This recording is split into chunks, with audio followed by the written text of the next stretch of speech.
Taka.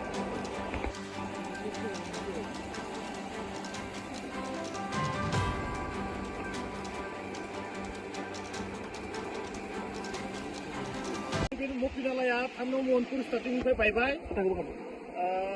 दा जोंहा माने बिथांमोनखौ दा रायजोनिसिम मोनसे खावलायहरनाय जायो जों आरो जनाय ब्लकनिफ्राय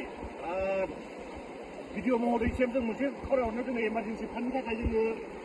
मोनसे राहा लामा होनांगौ नङाब्ला जोंहा गोबां गामियानो खहा जालांगोन आरो गायखानाय माइफ्रा गाज्रि जाजोबगोन खेथि फोथारा जोंहा माखासे नस्थ' जालांनायनि लामायाव थाबाय बेनिखायनो बिथांमोना जोंनिखौ राहा लामा नायनानै होयोबा मोजां जागोन आरो गोजोन्थों। खुलुमबाय दिनै 3 नं महनपुर 2 मखन्द नाहरनि फोथार बे गोबां जाहोननि अखा हानायनि थाखाय बेगा दैमाजों मुखिनलाखौ सौग्रांनायनि जाहोनाव जोंनि माथावरिया गोबां बायलांबाय बे बायलांनायाव जोंहा गोबां खहा जाबाय आरो नैबेबो दा जोंहा बे बान्दोखौ लुंलां जागासिनो दङ बेनिखायनो जा दिनैनि बे माथावरिखौ जा जेसेबां बर'नि आफादफोर दङ आरो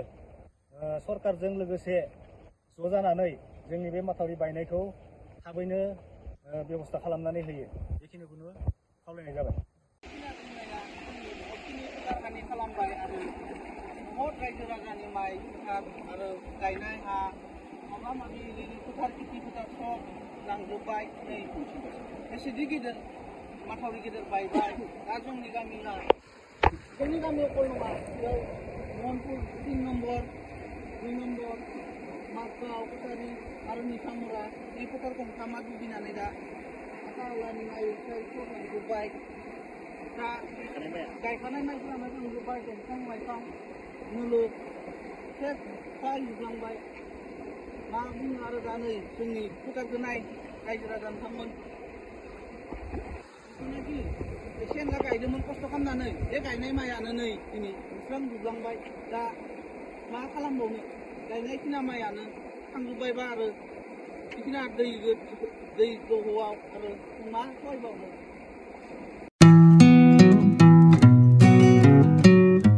मोनसे फोसावथाय नोंथांमोननि थाखाय मोनसे गोजोनथाव खौरां लानानै फैदों। चिरां जिल्लानि सिङाव थानाय काजलगावनि सिफुं हटेलखौ गुवाहाटी नोगोरनि साखाथियाव थानाय सानसारियाव गोदानै मोनसे सिफुं हटेल ब्रान्च खुलिनाया नोंथांमोननि थाखाय गोजोनथाव खौरां लानानै फैदों। नोंथाङाबो जुदि गुवाहाटीयाव थायोब्ला एबा गुवाहाटी नोगोराव दावबायहैनाय समाव बर'नि दोरोङारि ओंख्रिखौ जानो लुबैयोब्ला गुवाहाटी नोगोरनि साखाथियाव थानाय सानसारियाव गोदानै बेखेवनाय सिफुं हटेलाव थांनानै जाहैनो हागोन। बे सिफुं हटेलाव नोंथाङा बाङाय बेसेनावनो बर'नि गोबां गुबुन गुबुन दोरोङारि जाग्रा ओंख्रिफोरखौ मोननो हागोन। अनला दाउ, सबाय दाउ, अमाजों नारजि, मैथा अमा, ना बाथोन, थारुन ना, थारुन अमा आरो गोबां बायदि बायदि बर'नि ओंख्रिखौ बे बर'नि सिफुं हटेलाव मोननाय जायो। सोरबाफोर जुदि बे सिफुं हटेलाव बर'नि संनाय खावनायखौ जानो थाखाय सिगांग्रो अर्डार हरनोब्ला नैबे 9864747796 9954772037 जामबुं नम्बराव कल खालामनानै बुकिं खालामहरनो हागोन।